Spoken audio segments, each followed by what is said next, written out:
Salut les investisseurs, dans cette vidéo, on va mettre à jour la thèse d'investissement sur le groupe Vicat suite à la lecture du document d'enregistrement universel qui a été mis à disposition cette semaine. Abonnez-vous à la chaîne si ce n'est pas déjà fait, installez-vous confortablement et on va passer en revue cette mise à jour de la thèse d'investissement. Et le sous-titre, à mon avis, je pense, est approprié. Le marché commence à reconnaître la qualité du dossier Vicat. Allez, on y va tout de suite. Donc, pour rappel, Vicat, c'est on va dire le géant français, le leader français, en tout cas un gros acteur français du ciment, du béton prêt à l'emploi et des granulats, donc matériaux de construction. La particularité de Vicat, c'est que c'est une société familiale, et ça, on aime bien, en général, les sociétés familiales, parce que ça veut dire qu'il y a une vision à long terme. On ne va pas prioriser le court terme pour vendre les stock options et autres.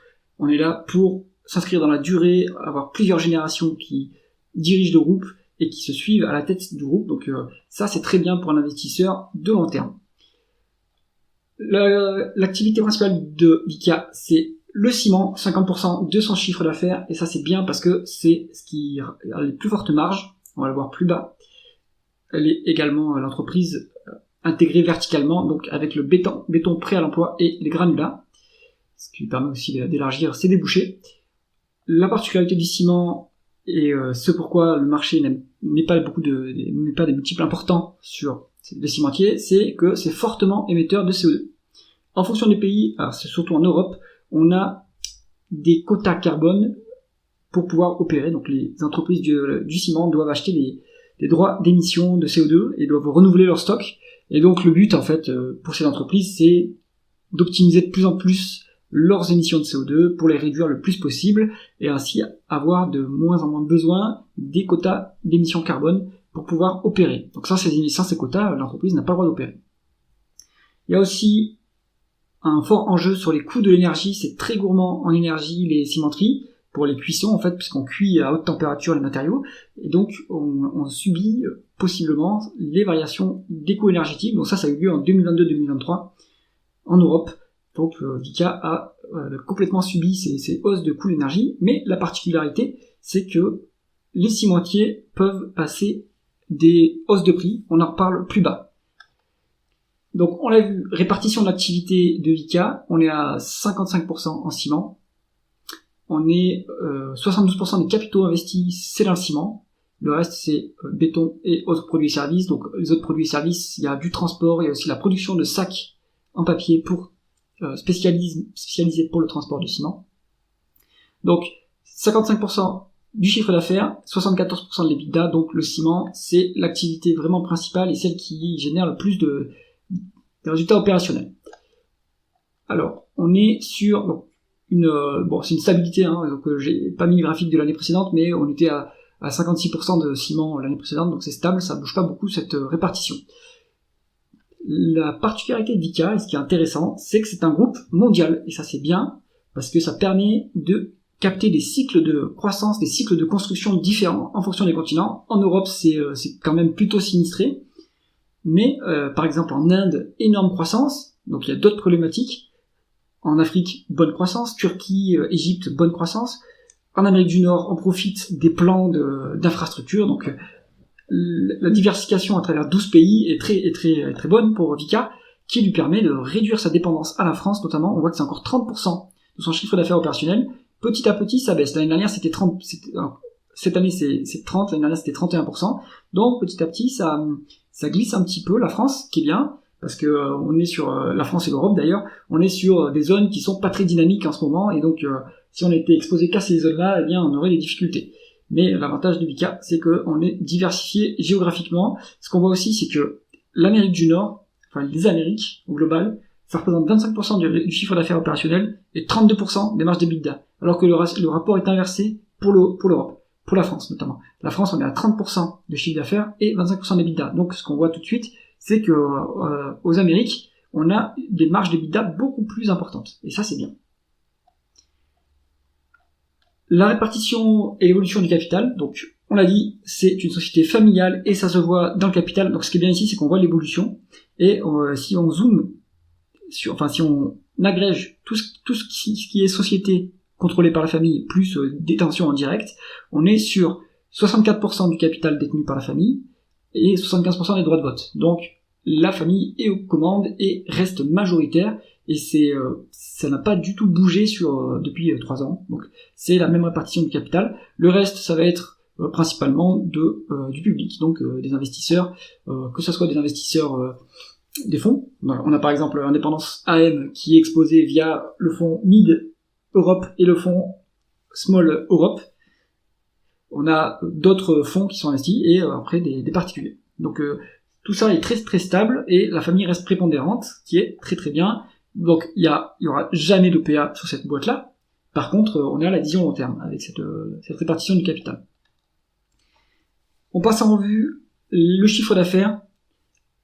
Donc en 2022, on avait un chiffre d'affaires en augmentation, mais une forte baisse des marges à cause des coûts de l'inflation. Donc des coûts énergétiques en forte hausse, le coût des entrants également en hausse. Donc le chiffre d'affaires a augmenté, mais les marges avaient baissé. Et on a eu une forte hausse du besoin en fonds de roulement.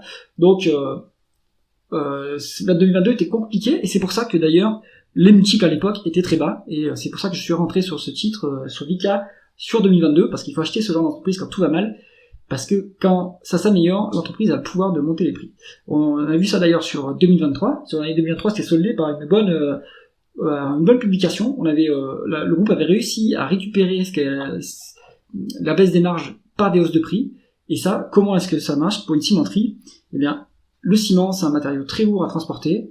Le rayon d'action est de 300 km par route. Après, on peut exporter du ciment si l'usine est près d'un fleuve par exemple, donc on peut transporter par bateau ou par chemin de fer, là c'est viable. Mais s'il n'y a pas ces infrastructures-là, l'usine implantée localement, si elle opère avec transport routier, eh bien elle pourra desservir 300 km tout au plus. Donc ça assure un monopole géographique, et ce monopole, eh bien ça donne du pouvoir d'augmentation des prix. Donc ça c'est très bon, et c'est pour ça qu'en 2023, Vicat avait réussi à commencer à redresser ses marges. Donc ça c'est super. En 2024, on a poursuivi cette amélioration avec en plus des coûts de l'énergie qui ont baissé. Donc l'EBITDA a pu atteindre un niveau record. Et ce qui est bien, donc, ce qu'on voit d'ailleurs, si on zoome, les volumes ont baissé en 2024 par rapport à 2023, mais l'EBITDA est à un niveau record. Donc ça veut bien dire que on arrive à monter les prix, et donc le chiffre d'affaires est flat sur 2024, on le voit ici. Chiffre d'affaires flat en publié. Après, si on prend un périmètre et taux de change constant, on est en légère croissance, 2,3%.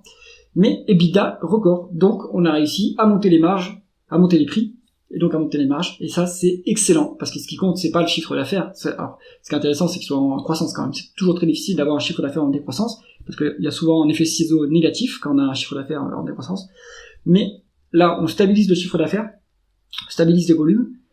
Enfin, on a de moindres volumes, mais on monte les prix. Donc ça permet de stabiliser le chiffre d'affaires, et en revanche, on arrive à dégager du levier opérationnel. Ça, c'est excellent. Et donc l'EBITDA, il monte. Et le résultat net, alors lui, le résultat net, il est stable. Il est en hausse à 6% en périmètre et taux de change constant. Mais sur ces entreprises à forte intensité capitalistique, on a beaucoup de dépréciation.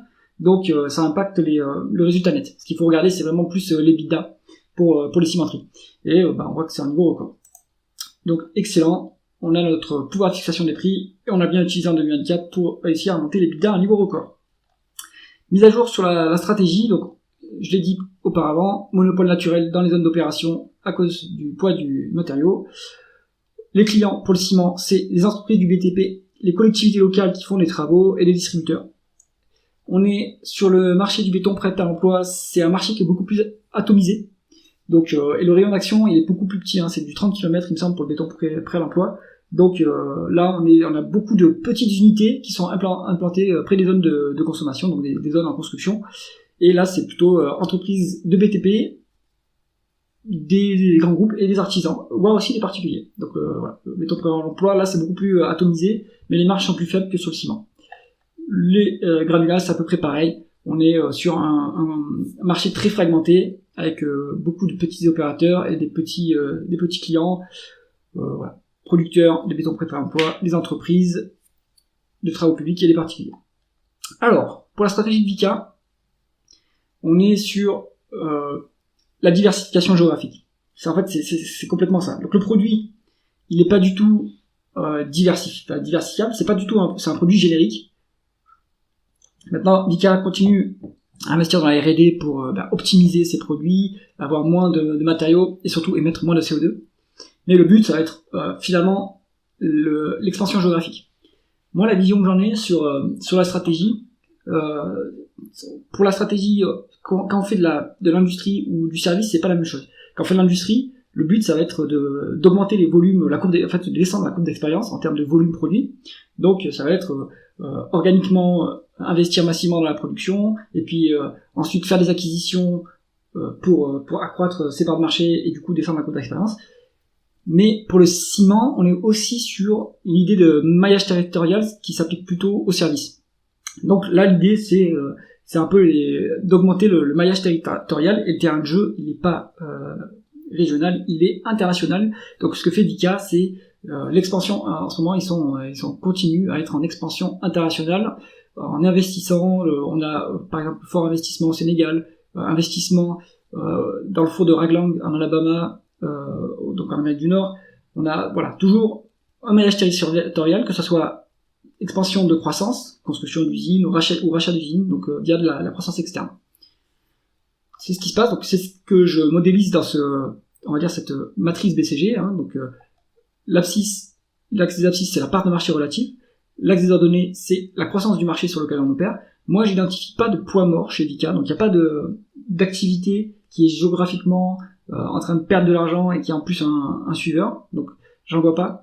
Ce que je vois, moi, c'est une activité en Europe et en France qui est plutôt vache à lait, c'est-à-dire qu'il n'y a pas de croissance, mais on génère des free cash flow parce qu'on n'a plus besoin d'investir massivement. Donc ces free cash flow, ce cash flow opérationnel plutôt, on va le dégager, on va le retourner aux actionnaires via les free cash flow et les dividendes, du coup, enfin, les dividendes payés grâce aux free cash flow, et on va aussi aller pousser les zones en croissance. Donc, Méditerranée, Égypte, Turquie, l'Afrique, Sénégal, Mauritanie. On va pousser les Amériques également, donc Brésil, Amérique du Nord avec en Alabama et aussi en Californie, qui sont des zones en forte croissance et qui ont besoin de capitaux pour continuer leur expansion. Il y a un point d'interrogation, donc en Asie, on a le Kazakhstan qui marche pas mal, mais l'Inde, là, c'est un tout autre marché. Si vous regardez par exemple les multiples de Ultratech Cement, donc je l'ai analysé sur la chaîne, hein, j'avais regardé la dernière publication, le PER par exemple, il est facilement à 25. On est sur une zone qui est en très forte croissance, donc la concurrence est rude, et donc là-dessus c'est une stratégie un peu particulière. Moi je pense que il faut investir massivement en Inde, poursuivre la consolidation du marché, ce qui se produit en ce moment, hein, d'ailleurs, et défendre les marges, quitte à réduire les volumes. Et c'est ce que fait le management. Et là donc il y a un vrai dilemme pour moi sur l'Inde. Donc c'est pas Asie, c'est plutôt l'Inde ici, mais sur tout ce qui est Méditerranée, donc Égypte, Turquie, ce qui est l'Afrique, l'Amérique, là il n'y a pas de problème, on est en bonne croissance, on arrive bien à monter les prix, donc là il faut investir le cash qu'on tire de l'Europe et de la France.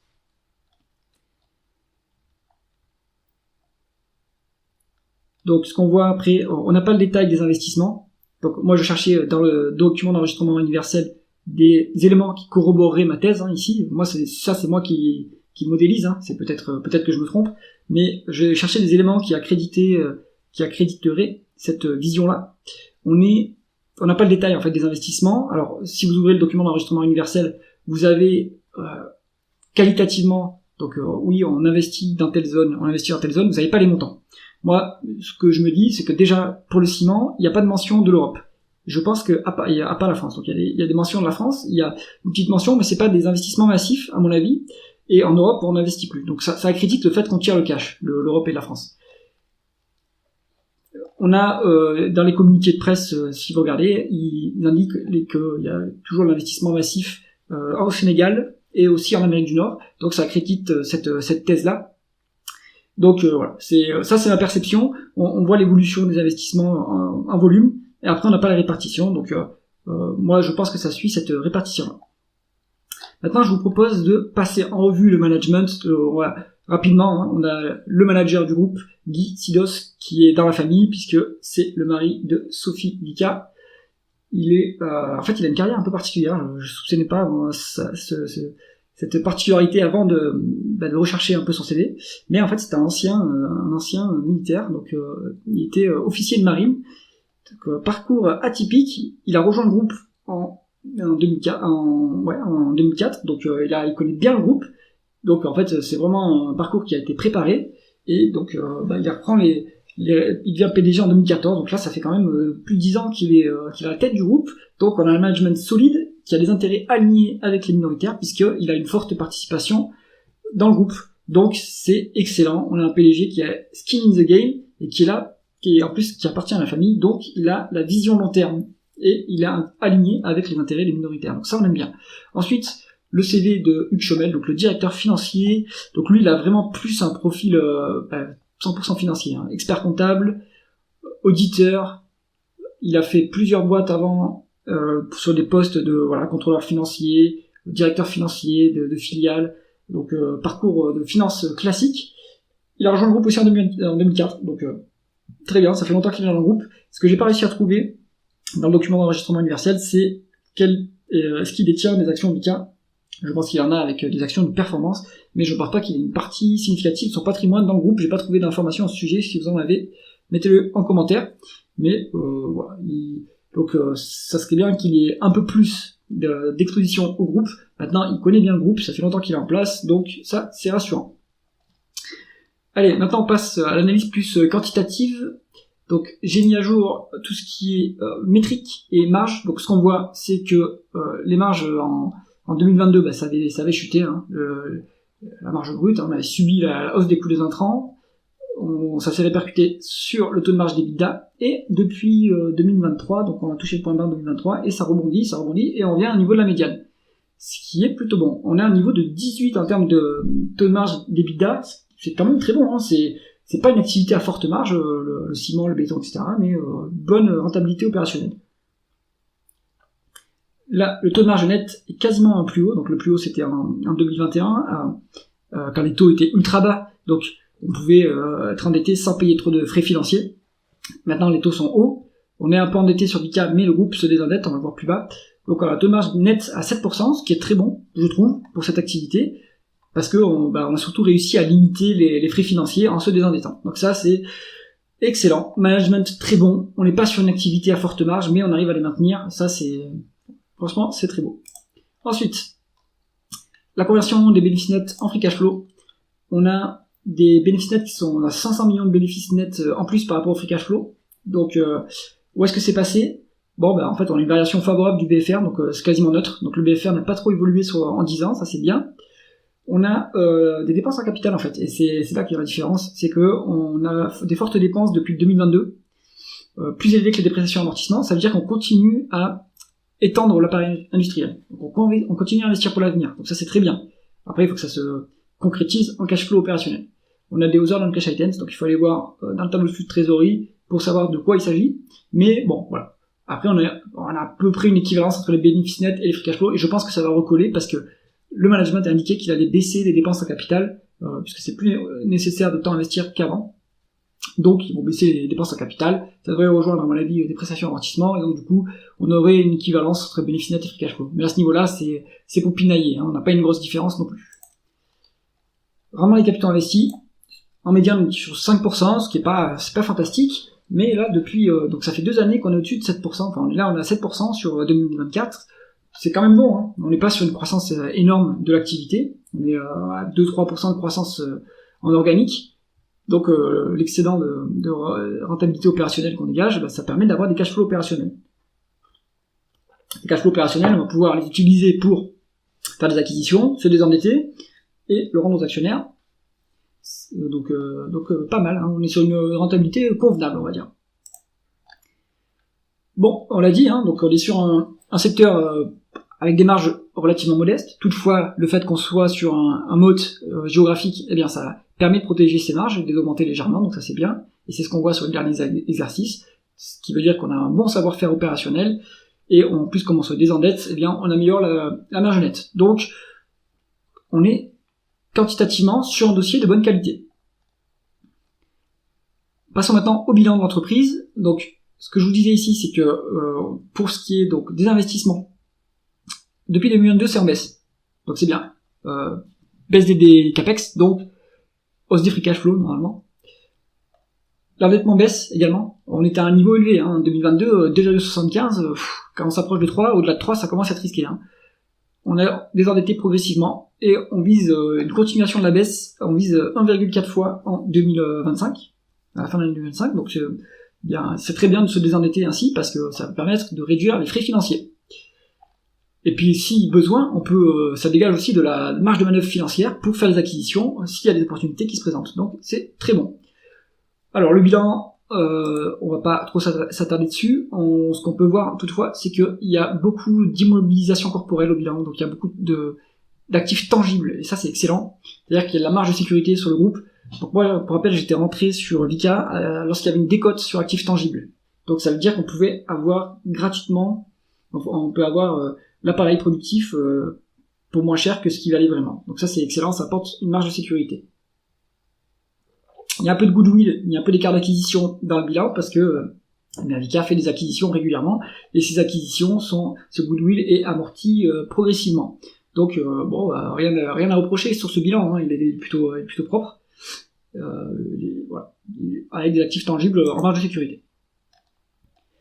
Si on regarde l'endettement, on en a déjà parlé, hein, de toute façon, on est à 1,58 d'après management. Donc c'est ce qu'on voit ici.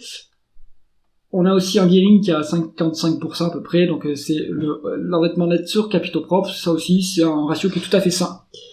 Et pour ce qui est de la liquidité restreinte, donc en 2023 on commençait à être un peu ric-rac, hein, en dessous de 1 sur ce ratio, sur le quick ratio, c'est-à-dire qu'on peut potentiellement avoir des problèmes de liquidité à court terme, mais ça se restaure, donc là-dessus pas d'inquiétude. Ensuite, pour ce qui est des perspectives, donc le groupe dans son document d'enregistrement universel a fourni des perspectives 2025 prudentes, sans chiffres, peut-être qu'ils donneront des perspectives chiffrées pour les résultats du premier trimestre, donc à suivre.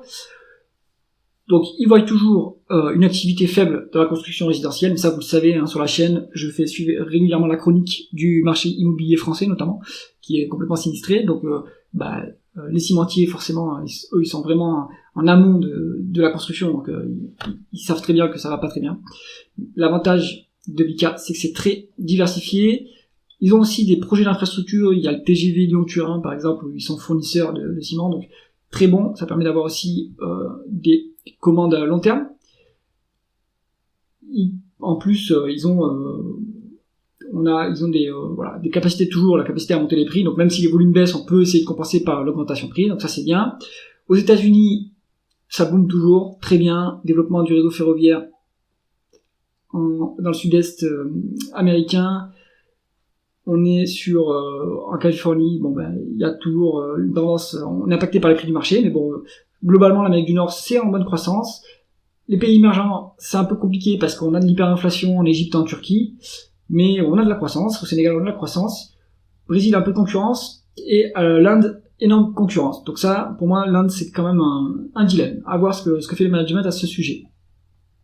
Bon, les perspectives, ça va être grosso modo comme 2024. On reste prudent, on optimise, on va pas faire de la forte croissance, mais le groupe va être bien géré, comme d'habitude. Et moi, je pense qu'il y aura même une augmentation de l'EBITDA à suivre. Allez, valorisation maintenant du groupe. Donc, en général, quand on compare les valorisations, on peut faire deux choses. On compare par rapport aux comparables, donc aux entreprises concurrentes, et on compare par rapport à l'historique. Si on compare à CRH, donc c'est une entreprise britannique, enfin, elle est comptée en Irlande et aussi aux États-Unis, donc elle opère aussi aux États-Unis. Le multiple est le double de celui de Vicat. Bon, peut-être qu'il y a une marge de sécurité sur Vicat. Si on se réfère plutôt à Vicat elle-même et à son historique, là on met la médiane de la valeur d'entreprise sur 10 ans. On est sur une médiane de 6,1. À l'heure actuelle, avec la dernière publication, on a 5,3 donc la valeur d'entreprise sur les 12 derniers mois. Là aussi, il y a quand même une petite marge de sécurité, 15 à 20%. Autre façon de valoriser l'entreprise, on peut valoriser par rapport au bilan. J'en ai parlé tout à l'heure. Donc, moi j'avais réussi à m'attraper à ce niveau-là. Donc là, à 1, on est au niveau des actifs tangibles, donc les usines, les stocks, etc. Maintenant, il y a une surcote sur ce multiple, donc il n'y a plus de marge de sécurité à ce niveau-là. Donc pour moi, c'est pour ça, et je vais en parler après, que pour moi c'est plus maintenant un cours d'entrée, c'est plutôt un cours sur lequel on se laisse porter, et puis on va prendre ses profits, je vous donne ma cible après. La rémunération de l'actionnaire chez Vicat elle est toujours excellente, cette rémunération. Des free cash flow de 356 millions, alors ça c'est calculé par Colfin, j'ai pas vérifié, mais je pense que c'est à peu près correct. On est sur un tiers, moins même, des free cash flow, des dividendes versés en free cash flow. Donc un tiers des free cash flow versés en dividendes, ce qui nous donne un rendement à l'heure actuelle de 4,7%, tout à fait intéressant. Bon, il y a un peu de dilution, ça c'est la rémunération d'action et l'actionnariat salarié, rien de non plus rien de fou. Voilà. Le seul reproche sur l'allocation du capital que je ferai au management, c'est pourquoi est-ce que vous rachetez pas des actions pour un minima compenser cette dilution. Autrement, on est quand même sur une rémunération d'actionnaire qui est tout à fait satisfaisante et qui est très sécurisée vu le niveau de free cash flow actuel. Conclusion de cette mise à jour de la thèse d'investissement, on a eu une année record en termes d'EBITDA. Le marché commence vraiment à se rendre compte qu'il allait un peu loin en 2022 sur la décote qu'il mettait sur Vicat. Le dossier était qualitatif, même s'il souffrait. L'entreprise a bien souffert, mais a bien résisté, avec des dépenses en capital importantes, mais ça c'était pour préparer l'avenir, et ça paye ses fruits. On continue la diversification géographique, on continue la R&D pour améliorer et réduire les émissions de CO2. On a toujours la vision long terme. Que dire de plus avec une rémunération d'actionnaire qui est généreuse et bien sécurisée. Honnêtement, pour moi, Vicat, ça commence à devenir un dossier de qualité. Moi, je suis pas un investisseur qualité, je suis un investisseur value. C'est pour ça que une fois qu'on aura résorbé la décote qu'on a ici, une fois qu'on sera au-delà des 6,1, donc c'est-à-dire 15% plus haut, à peu près, eh bien, je commencerai tranquillement à vendre ma position. Et donc ça nous amène, ce 15%, à une valeur cible de 55 €, ce qui est ma cible de prix, mais ça veut pas dire que je vendrai tout à ce niveau-là, ça veut dire que je profiterai du momentum pour sortir tranquillement de Vicat, quitte à y revenir plus tard si le marché doute à nouveau de cette très belle entreprise. Les références et les sources, donc je vous invite à aller les consulter vous-même, c'est les rapports annuels et trimestriels, donc les publications de résultats, et lisez le document d'enregistrement universel 2024-2023, ils sont vraiment très très bien faits, tout est détaillé, même le processus de fabrication du ciment, etc. Vous allez apprendre une tonne de choses très intéressantes à les suivre. Et pour terminer, ce n'est pas un conseil d'investissement, moi je suis un investisseur amateur, mais je suis investi dans cette entreprise, mon avis peut être biaisé, je peux me tromper, faites vos propres recherches, j'espère que cette analyse vous a intéressé, si c'est le cas, mettez un pouce vers le haut, à bientôt.